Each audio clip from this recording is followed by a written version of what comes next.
Hello, everybody. It's Eric, and this is my podcast for ideas. And today I've got Anthony on, and basically, this continues with the sort of premise that I have for these types of discussions, where I actually believe that trying to have nuanced discussions on Facebook comments and work out complex ideas is about as fruitful as trying to smoke crack in order to find long-lasting peace and happiness. So. I thought I'd invite Anthony on because it's very interesting. Yesterday, I released my video, Intro to Spiral Dynamics. For those who are a fan of the way that I explain things and talk about things, they can watch that video for an intro.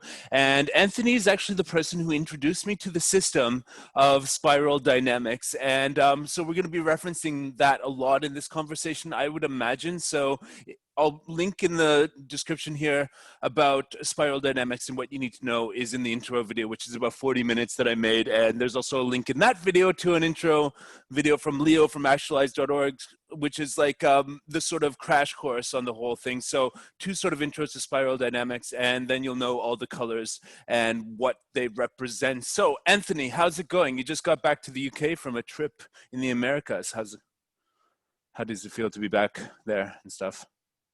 It feels very interesting to be in quarantine. Yeah.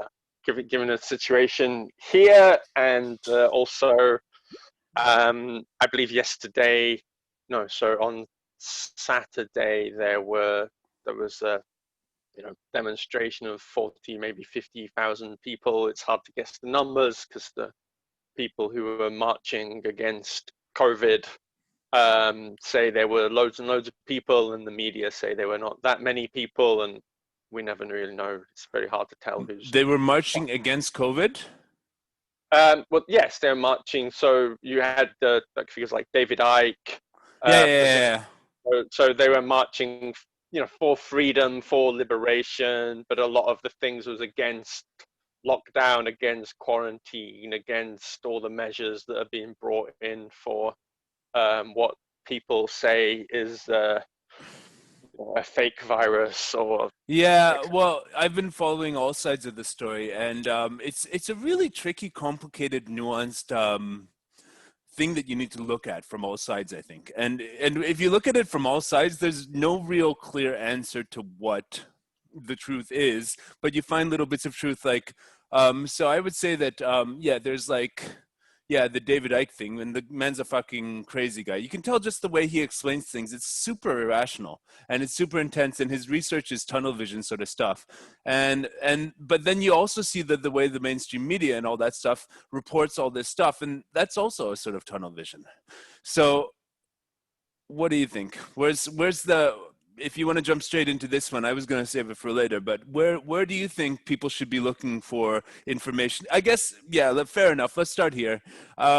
Because it is something everybody can relate to. What the fuck is going on in this world, and what do you think the best way to get good information is?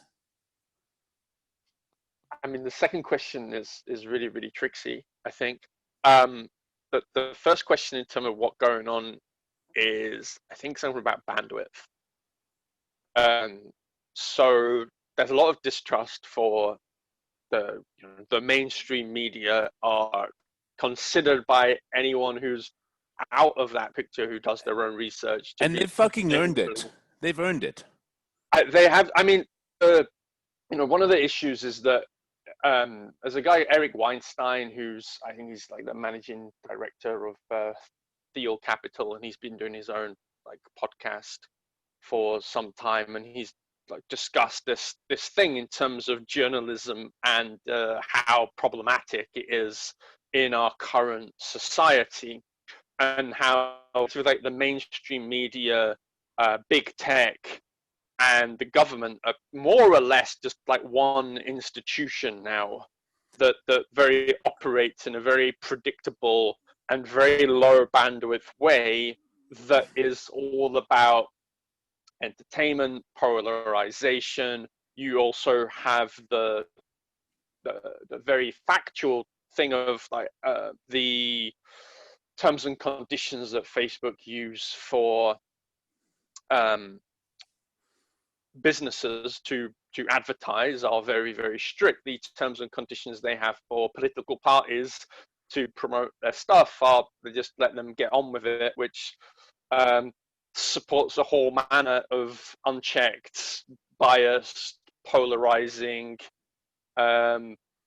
adverts aimed at stirring up people's emotions of fear, hate, anxiety, etc., that don't need to have any sort of truth in them.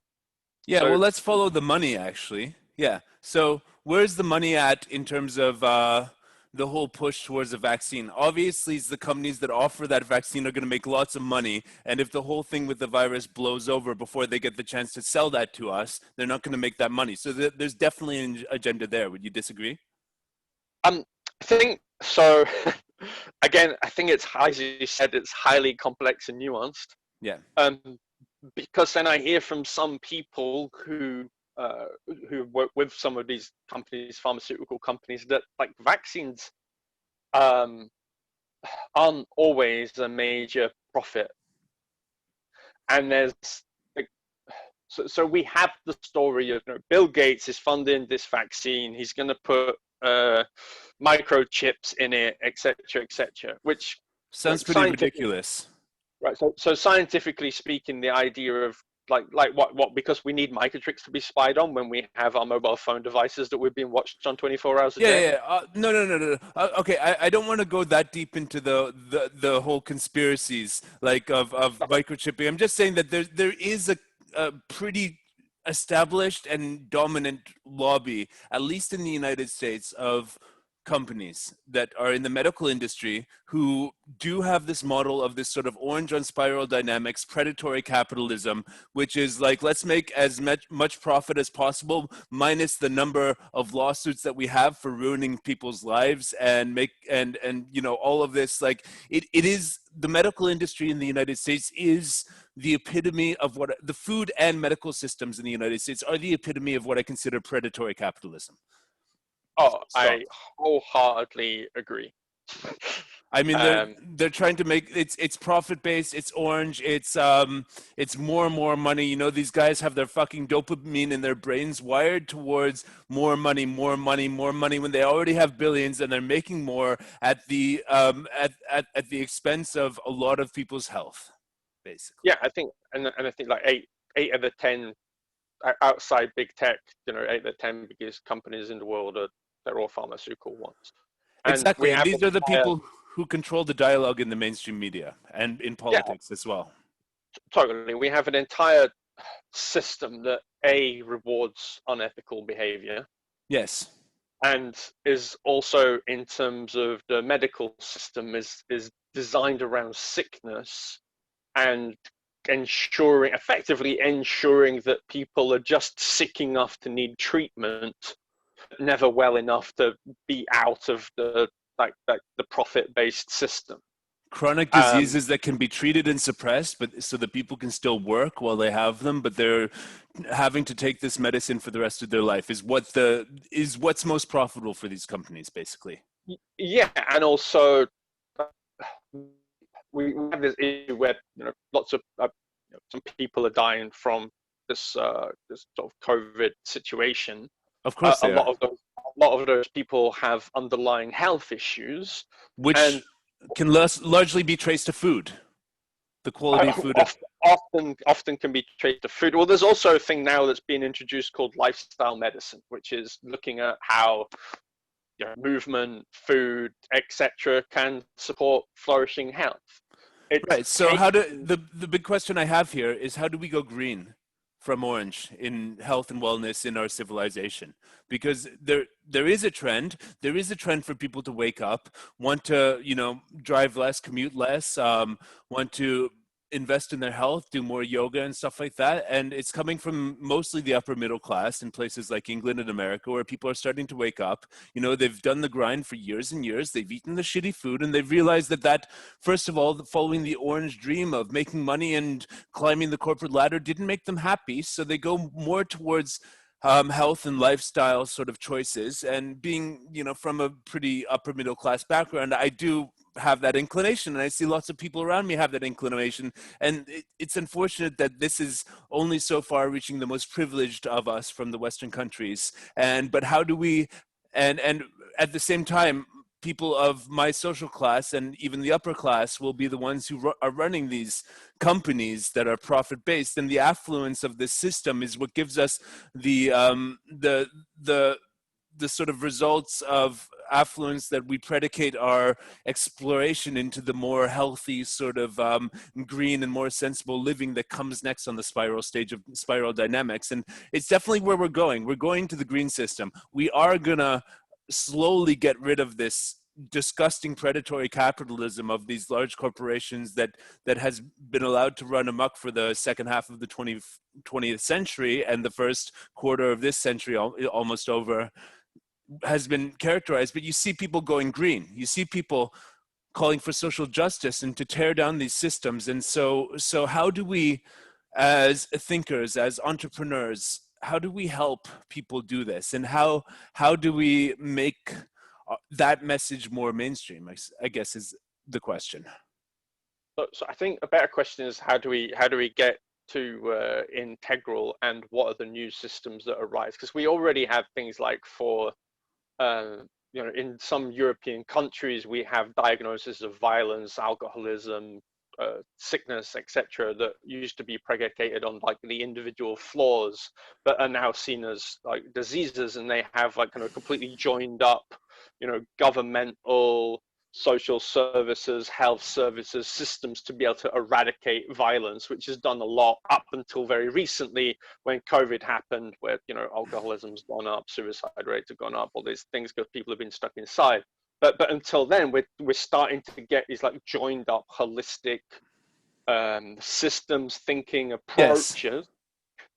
And I think there's also it's inevitable everywhere, and the state is behind, because A, it's so orange, B, it still has a tremendous amount of red, because you have so many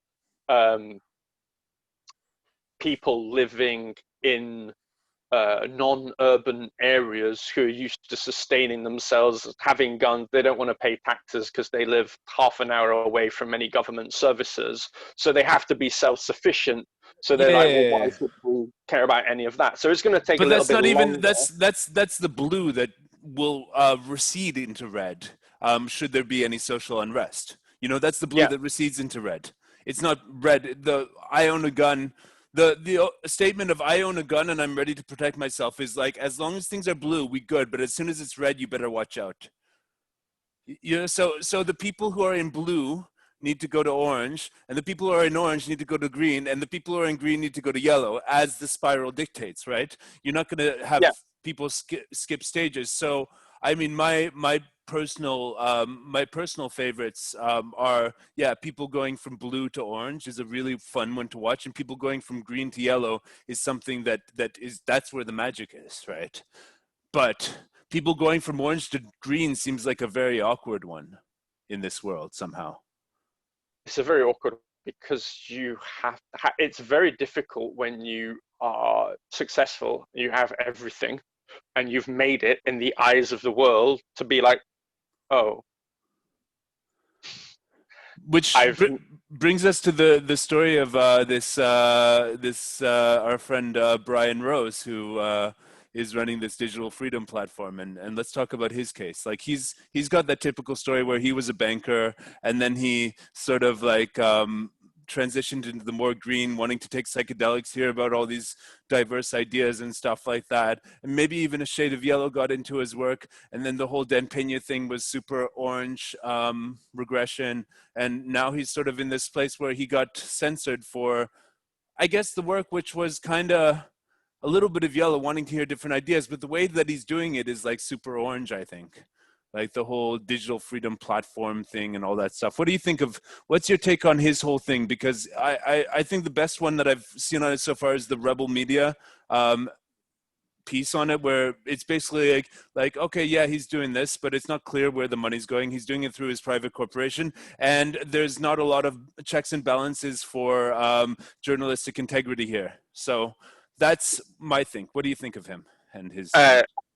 I agree, and I think it's a very interesting representation of how people tend to skip stages in spiral dynamic system, and so people who are blue tend to go to green, but they really struggle to go through orange. Yeah. And people who are orange try and get to this integral, but a lot of their behavior is still red. But to actually really integrate the we sections is very, very difficult. And I think that's the case of, I think that's what happened with Brian Rose and London Real. I think also, yes, he had this association with Dan Pena, but as far as I can tell, at least based from the Rebel Wisdom thing, like there is, I was thinking about this yesterday, how there's, ultimately Brian Rose, in terms of the people he's interviewed and the people he's brought to individuals' attention, has made a massive difference for a lot of people's lives. And as far as I can tell, based on that Rebel Wisdom thing, I don't think Brian Rose and London Real have ever been able to sort of capture and really take advantage of that in a sort of monetary financial sense. Well, the London Real Academy was incredibly successful as far as I can tell, and a huge source of income. But I dropped out of that pretty early because I saw where it was going. There was like going to be like a machine that was run on the orange sort of ethos, and Yeah. it had some inbuilt values of some higher consciousness, and more challenging discussions about human wellness and stuff. Mm-hmm. It quickly was revved up into a thing that I felt that like the people of us who were in the academy at the beginning, we Uh-huh. a friend group, and that the messaging's quickly like calibrated to a more mainstream thing where you could take people from blue to orange sort of thing, and that's where they would make most of it, because it's a much bigger market to take people who are in blue, which is a large percentage of the world, maybe half of the people in the world are have their seat in the spiral dynamics blue, a traditional society. Yes, Mm-hmm. they're nationalist. Yes, they're probably racist. Yes, they probably need instructions on how to live their fucking lives. And you can take those people and show them the gold of work hard, get an incentive, work harder, make more money, make more. And that's kind of where the London Real Academy went. And that's where they're making their money. And yeah, it's okay to make your money on orange. That's the natural place for a business to be. But what you need to do in entrepreneurialism is build in values from integral theory, build in values from the social justice, from the green stuff, and then build in values that resonate with blue as well. Even if you're running this machine, which is like trying to generate profits, the yellow sort of running of a business means that you're including all of that, right? Yes, but I think to be able to do that, you have to have done the work to be able to be at that level, because that's really the only way you can then integrate those values and principles. Yeah, because they say that the lighter the farther up in the spiral you are, the lighter Mm-hmm. your ego is. So, Yeah. for example, now where I am with my business, there's no existential threat to it anymore.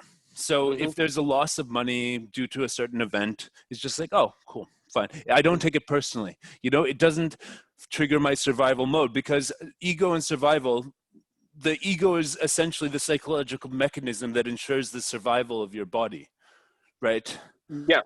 So when we have this psychological mechanism feeling more secure, you can start to incorporate larger frameworks. It's a luxury to be able to think of larger frameworks. It's a luxury to be able to consider all the people in a system, and not just you running the system, rather than but when I see Brian Rose and his digital freedom platform, the way it's being marketed, London Real Army, we gotta kick their ass, no, this is a fight, it's very survival mode.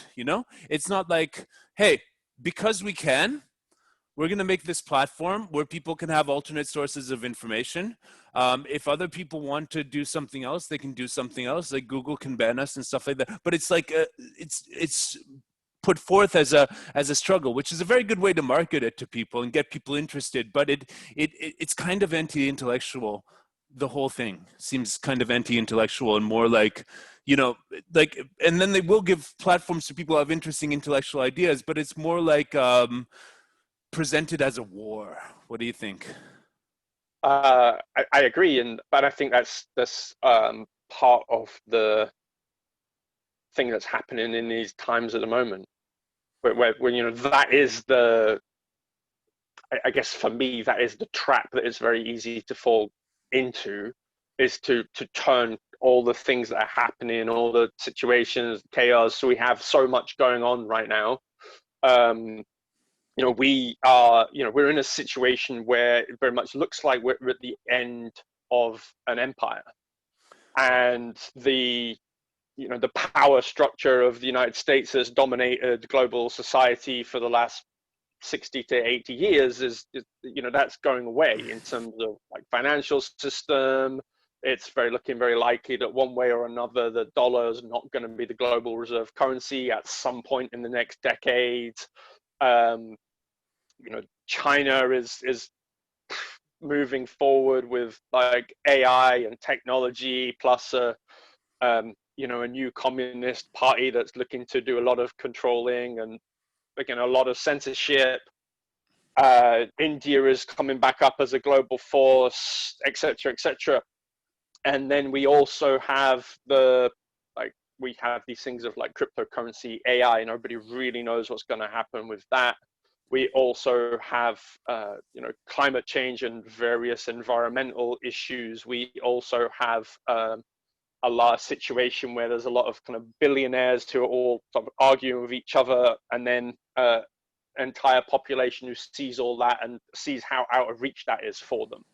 So there's a lot like bubbling at the moment, and the danger with all of that is that we have survival. If we're still in that survival-based brain, one thing it loves to do is have really simple, clear answers to what the problems are, because actually thinking about all of these things and its nuance and its lack of actual real black and white answers is hard work. Yeah.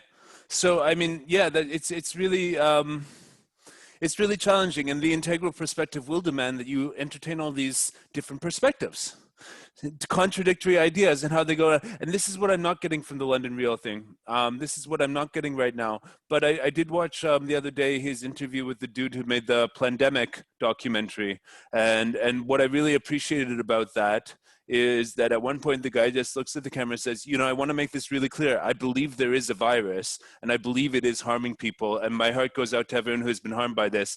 But the amount of lies and cover-ups, and that these people who run like the regulatory organizations of the United States and all that stuff before, and the amount of lies of pharmaceutical companies before, we really need to watch this stuff. And that sort of humanized the whole thing for me, rather than just like but what I really want to see, if I would be able to talk to Brian right now, I've met him a few times and I know the guy a little bit, and certainly I know what his character is like, and he's got two sides of himself, and basically what I'd like to see is for him to actually go and say, listen, David Icke, this time, rather than just talking for a couple hours and me nodding my head to you, you're going to actually talk to some other people on my show. You're actually going to debate with people and bring your facts against theirs and let people decide. Because one thing he keeps on saying is let people decide. And it's like, well, you're letting people decide, but you're not presenting them a forum through which they can have all the options. It's like if you go to a restaurant and you say, what's on the menu? We've only got beefsteak, but I don't want to eat beefsteak. I want to choose between different things. It's like, okay, then go to another restaurant. It's like, no, you want to try different stuff. You want a buffet of ideas that you can just load up on your plate, and you can go and you can find your own truth. And that's what I'm not getting from a lot of places right now. That's what the polarization and the rabbit holes you can go into in knowledge. Like, I still don't fucking know whether it helps to wear a mask. I'm still completely undecided about this. I do when I go into a store and they have a sign that says mask is required. I do it. Yeah. I'm pretty sure that hand sanitizer, I was always washing my hands a lot more. After I shake someone's hand, I always wash my hands. Now I can do that in public in front of people, and it's acceptable now, even though I was always doing it secretly. And, I still don't know. I was in Belarus a few weeks ago, and basically they have done nothing to contain the pandemic. No official measures, no lockdown, nothing of the sort. And guess what? Bodies aren't piling up. It's got the same, roughly, I'm not going to quote this, but roughly the same mortality as some other places like the UK. Same mortality rate. And it's like, yeah, who fucking knows? Who fucking knows? And we're not going to figure this out in this climate of information. All we're going to be able to do is keep on having these discussions and hope that people will have the discussions and entertain the contradictory ideas, is basically, yeah. Yes, but then we come back to this problematic system thing, because we have education systems, financial systems, political systems that are designed around polarization rather than designed to get like the best answer for the largest amount of people in the most efficient amount of time to create the best possible quality of life Well, for okay, all so of us, universities right? are actually designed to do exactly that, but they've been corrupted by this orange capitalist, predatory capitalism, sponsorship of corporations, indoctrination of people based on politicizations and all that stuff. Universities are designed to do that, and nobody seems to want to like nobody's bringing back an organization that brings back what universities were designed to do. And I think that it's not just, there were no good old times of universities, that the whole history of humanity would oscillate between a place where intellectuals were free to do their thing and provide answers to the society, and that was supported by the political establishment, and where intellectuals were suppressed by the political establishment. And I really fear that now we're in a world where increasingly they are suppressed by the political and economic establishment. Yeah, and we've seen a rise of polarization, nationalization, and it was interesting for me. I was looking up George Soros a little bit yesterday, and in terms of like he's actually trying to create this open society network through collaboration, through academic institutions, political institutions, all other institutions, to move towards open society with exchange of ideas so that you get the best ones and they operate. And of course, he is the enemy of nationalism. And he's also, because now, people have figured out that, the way that you win elections is you make it about a person and you demonize that person, Mm-hmm. and you associate that person with the the non with the values that you don't want people to vote for, and then you make yourself the case as the hero, and people vote for that. And that tied with social media, who obviously, as we covered before, encourages political advertisement as one of its possibly its greatest profit spinner, without any sort of evidential fact checks, that leads to a big problem. And this is the thing, like everybody, like I know this, and it's not apparent to a lot of people, that everybody believes that they are doing a good thing for the world. Everybody has their reasons and their perspective why what they're doing is a good thing for the world. And all of the haters, they have a way of discounting. It's a basic function of the ego that what you're doing is good. You're a caveman, you just killed a lion, you need to eat, and therefore eating that lion and killing that lion is good. And, the lion killing you would also think that what they're doing is good, because hormonally and psychologically, and then when you transmutate past the primal urges, you build it into a society in blue or orange. And in blue you would decide that going to war against another nation to defend your own borders is good. In orange you decide that shutting up a group that doesn't want you to take their land so you can build your oil pipeline is good, because your oil pipeline is going to be profit to your company, and it's going to bring oil to the other side of the nation and all that stuff. And it's, everybody believes that what they're doing is good. So, the premise of this person is evil doesn't really hold up in a lot of cases. And you will never actually convince people that they're evil by calling them evil.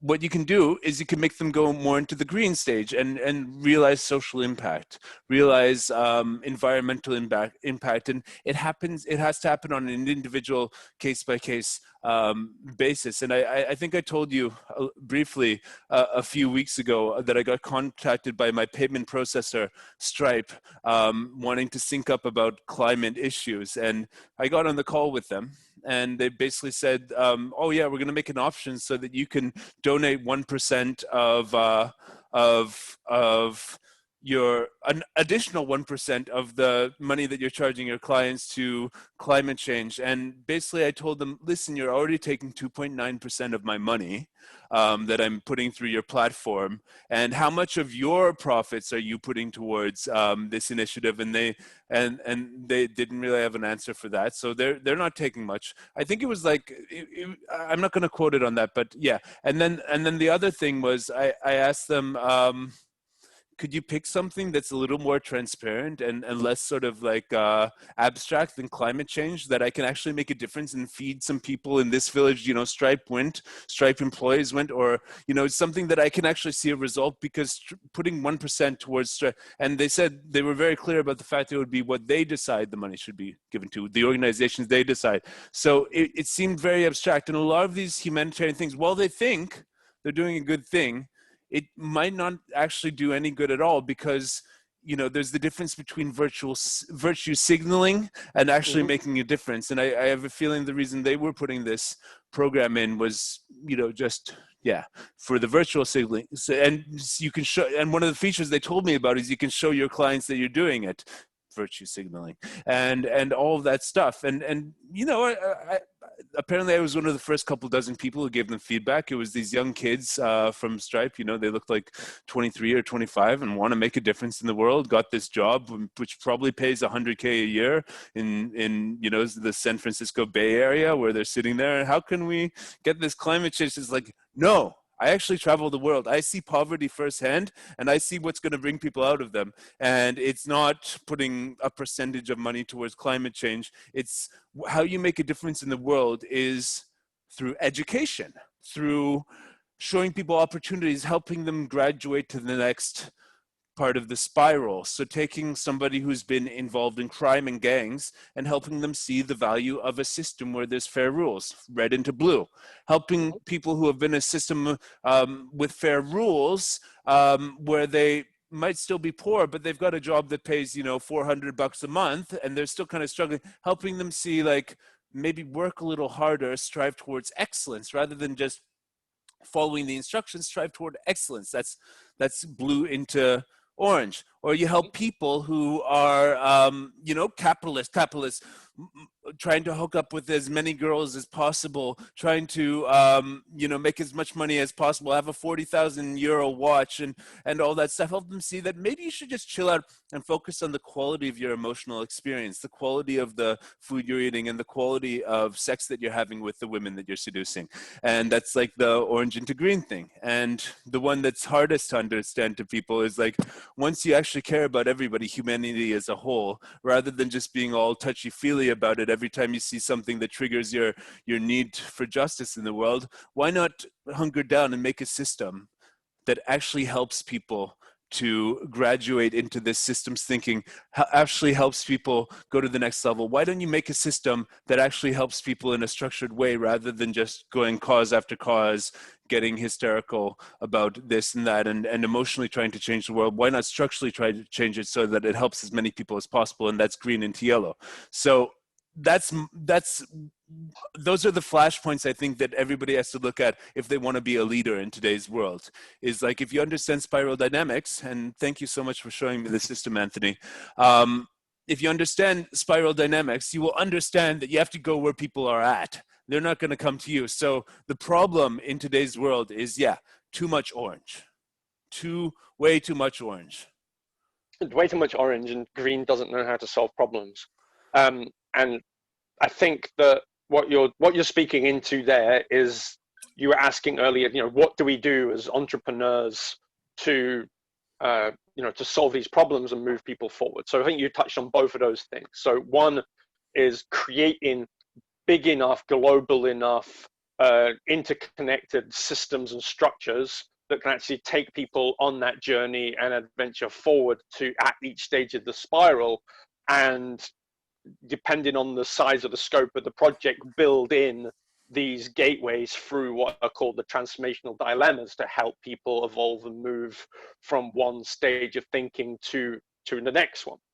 And then the other one is with these is the to bring specific pressures onto companies, like you had the conversation with Stripe, and be like, well, this is a great initiative, it's coming from a good place, here's how you do it properly and effectively.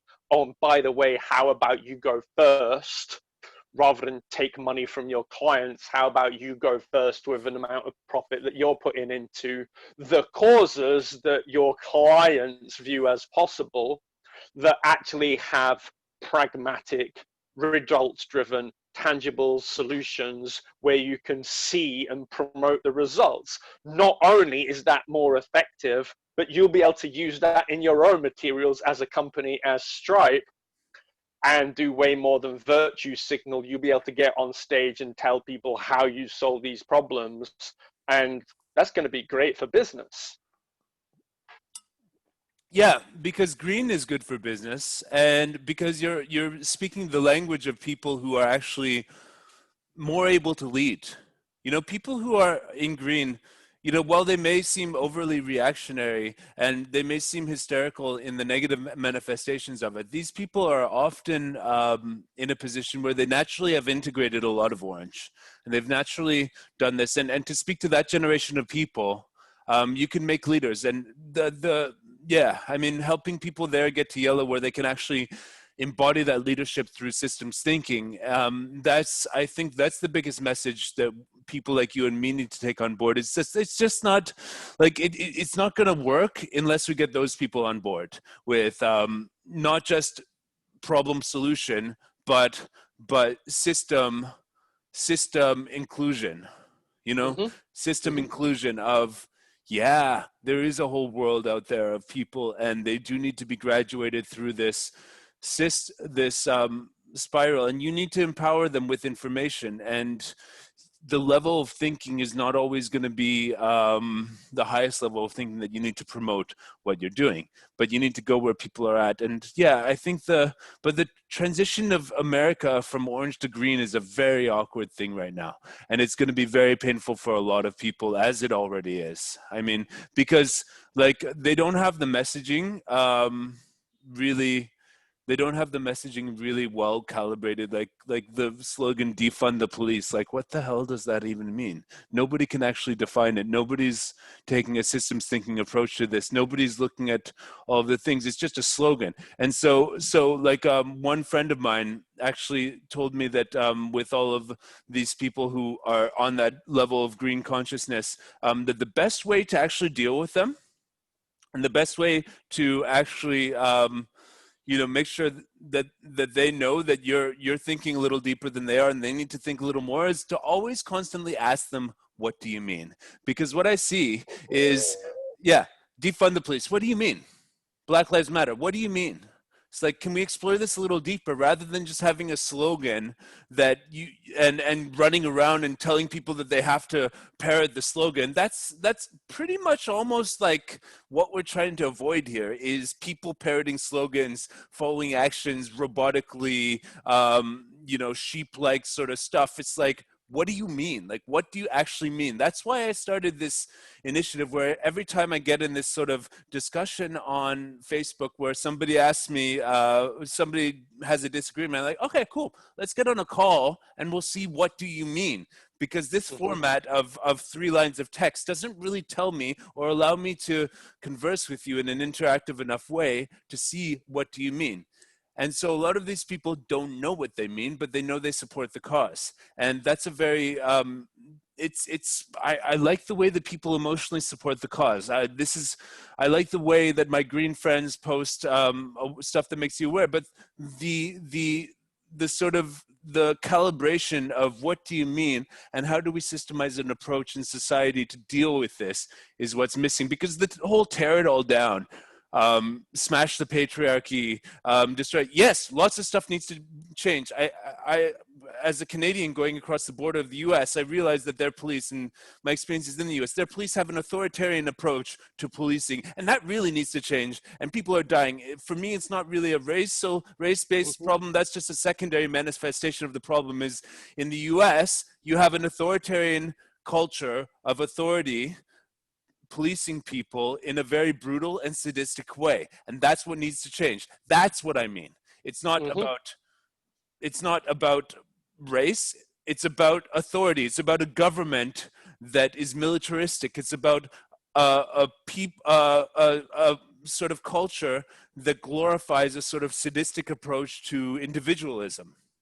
Yeah, but it's also but that's also tends to be inherent with most Americans carry this very egoic sense of their country and its place in the world. Yeah. And that is something that I found, having been recently in America, that the people who are green, who are touching on, a lot of them who are touching on integral, still carry this big this huge empire kind of chip on their shoulder about, like, well, whether it's Black Lives Matter or authoritarianism, it's like, well, the world needs to. When you say the world, you mean like this, you mean California, or you mean sort of you and your friend group, or you mean this, because you don't actually know anything outside America, and you haven't actually seen poverty in India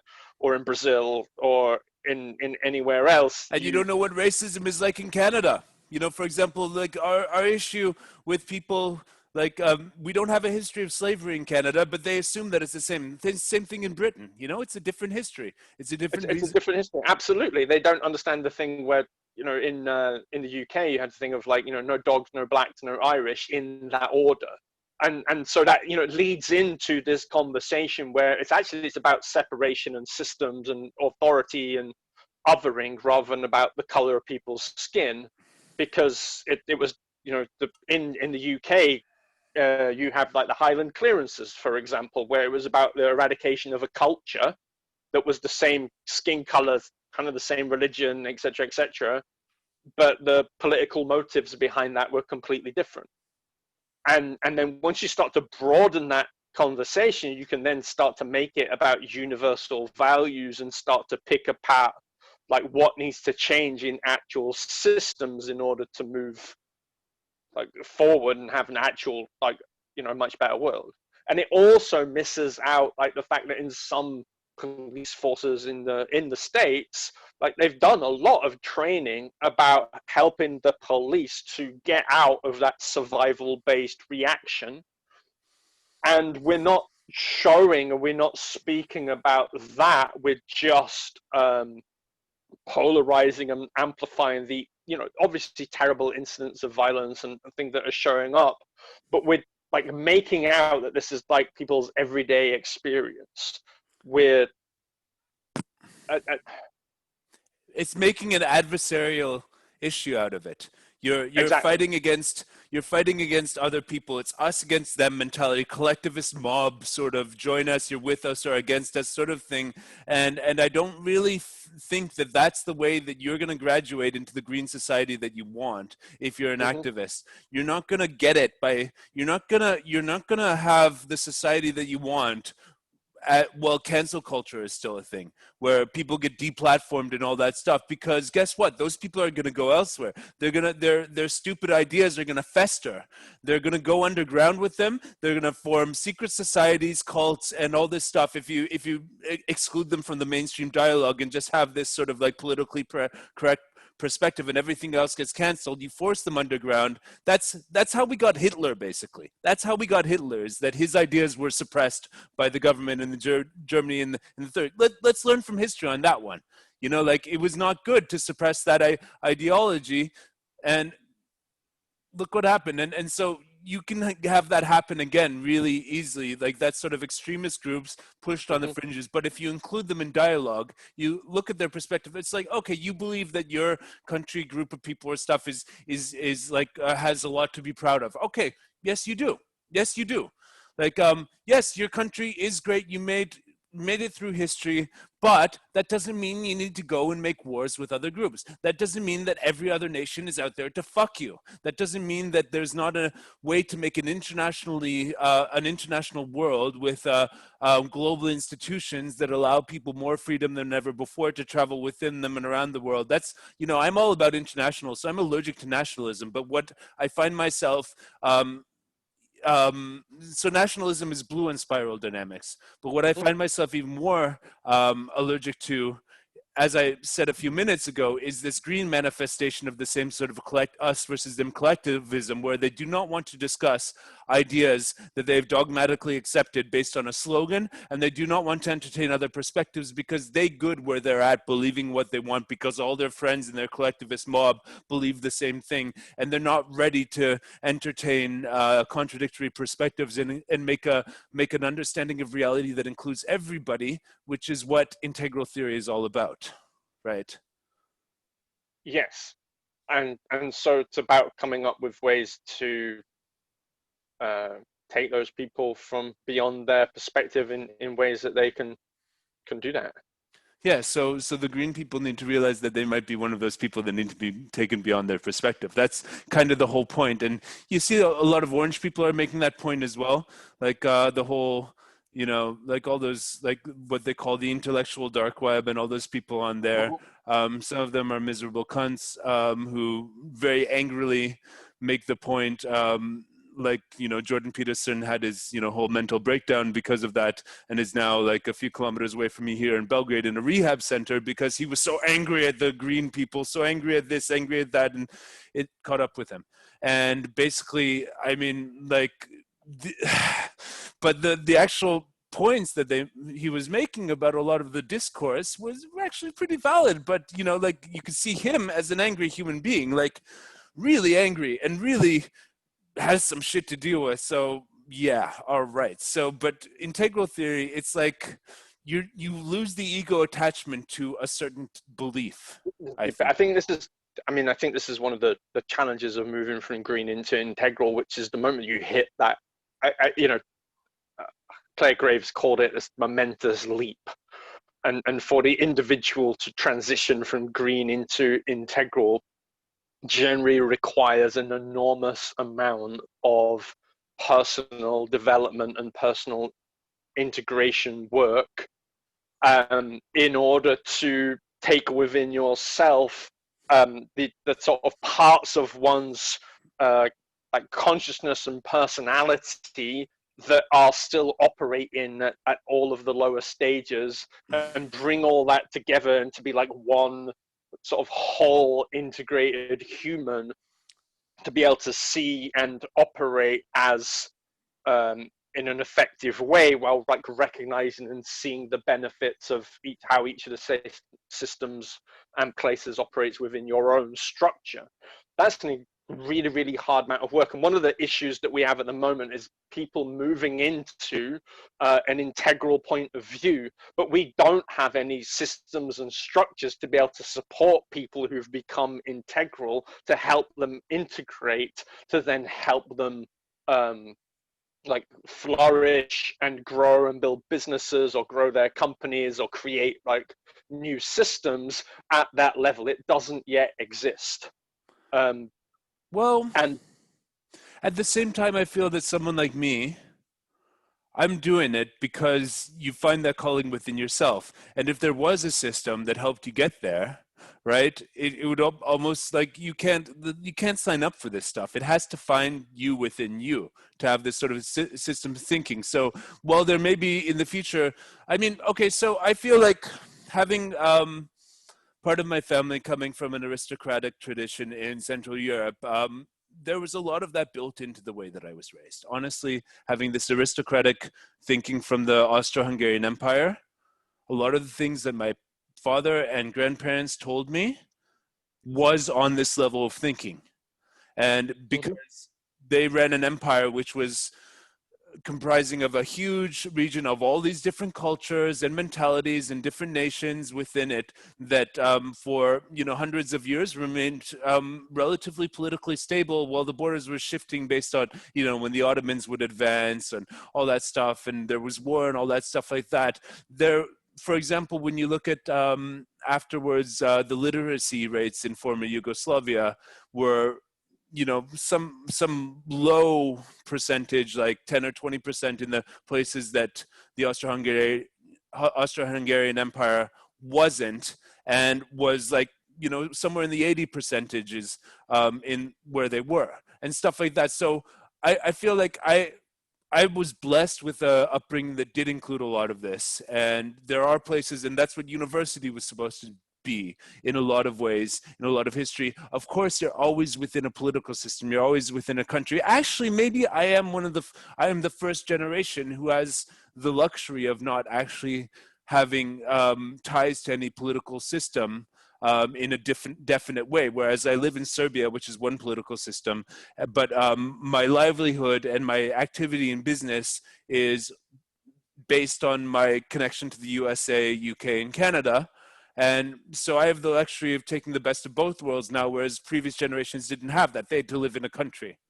They had to live within one system. So, but I don't think that there's suddenly going to be like a integral school that you can sign up for, which will teach you how to be the leader of the new 21st century civilization. It would be nice, I would join, but I think it's more that people are going to come across conversations like this and slowly connect the dots for themselves, and then realize in their own space how they can help others connect the dots. Absolutely. And I also think if you look at the numbers of spiral dynamics that I believe that were made up based on research by Ken Wilber, who's like kind of the father of integral theory, because he did all the work of synthesizing all of these theories and bringing it all together. And it's that percentages also have a certain amount of power. So while like the current world might be 40% blue, they only have 30% of the world's power. Yeah. When you get to the integral stage, there's something like 1%,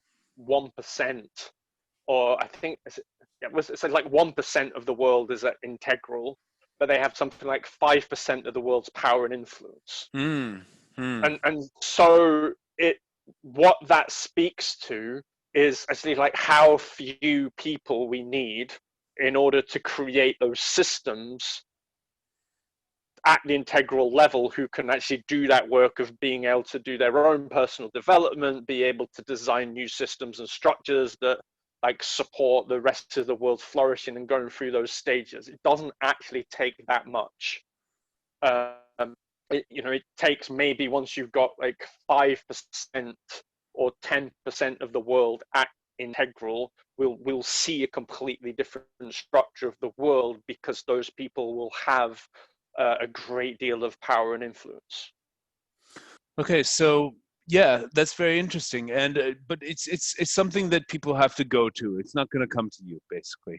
I mean, the best example of a popular culture thing that does represent integral thinking is, I guess, Star Trek is the one that was designed with that sort of idea built in. As far as I'm aware, with Star Trek, it was very much based around spiral dynamics. Exactly. So that's what I'm saying. Where that touched all of our lives, a lot of us growing up in North America, it really touched our lives. Star Trek growing up made a huge difference on my life, and it really, the conversations that they had on that show about morality when interfering with other races. I mean, it kind of is really applicable to the 21st century globalized world.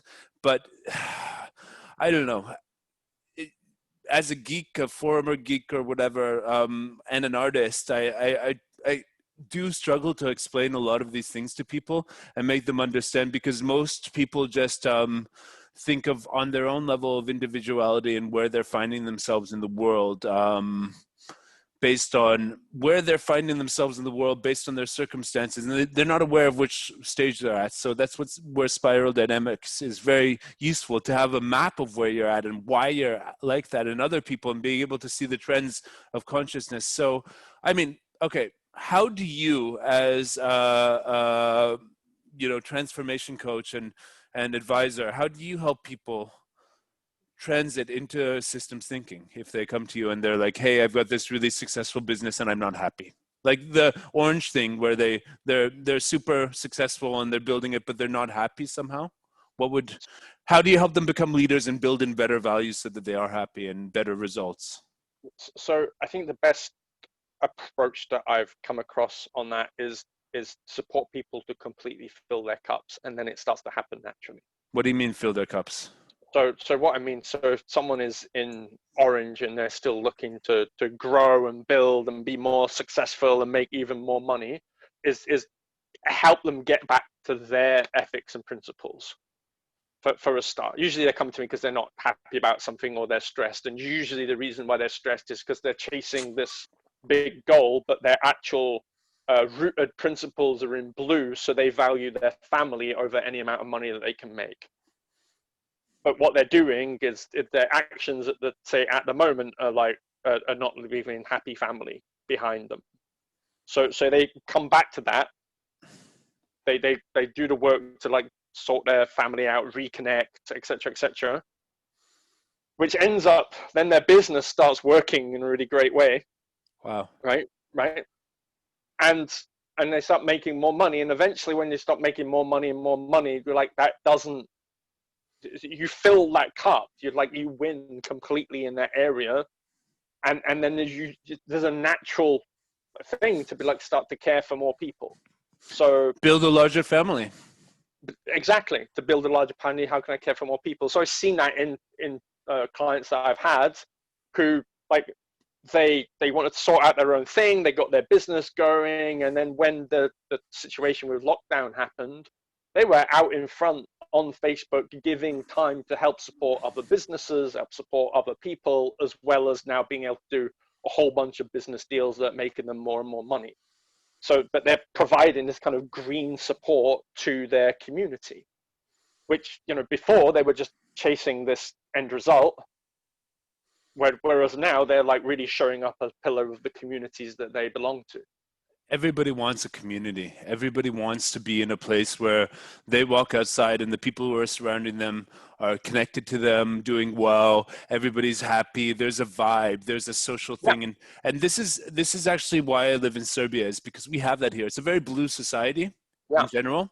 And we have that. We have a social order here, which is very friendly, very human, and very social, in terms of people watch out for each other and people are helping each other and all that stuff. Canada was the opposite, a very individualist society where everybody's chasing the capitalist dream, and I hope that soon, like, it will go more green, and always was more green in the States. But it's just like, I realize that my thing is to be on an island of my own sort of intellectual thing and be jumping into situations. That's why I started this business support adventure, so I can travel around the world, see all these different societies. But believe me, what you don't want is what I encountered in Colombia, this sort of social atmosphere where it's red and people are in it for themselves, stealing from each other, all that stuff. All the doors have bars on it, and everybody's kind of paranoid and afraid and all this stuff. It's like, you don't want that. You want a society. And the orange world of everybody's trying to fuck each other over capitalistically is a more evolved version of that. Fair enough. It does lead to stuff, but it does have underlying problems. And so the systems thinking approach is kind of like taking green, which is starting to bring like nice things like organic food and health and wellness and all that stuff into people's consciousness and evolving them and leading to a more humane environment, and then turning that humane environment into a structure that can touch as many people's lives as possible. Absolutely. It's also a very simple argument because conscious capitalist company compared to the S&P outperforms it by about over 30 years. It outperforms the S&P by about 1,500%. Of course. So if people are interested in working with you, how do they get in touch with you? You can get in touch with me at my website, anthonyogley.com. You can I'll put find that in me the description. under my name on Facebook and LinkedIn. Great. So thanks a lot for the conversation. I think this was really good. And I want to do this again based on the next developments in the world. I think we could do this again in a couple months. What do you say? You know? Sweet. Let's do it. Yeah, cool. Thanks a lot. Stay on the call. I'll just say goodbye to you off the line. But this was Anthony, everybody. And I think this was a really in-depth conversation that I hope the people who want to listen to this find it. So catch you guys later.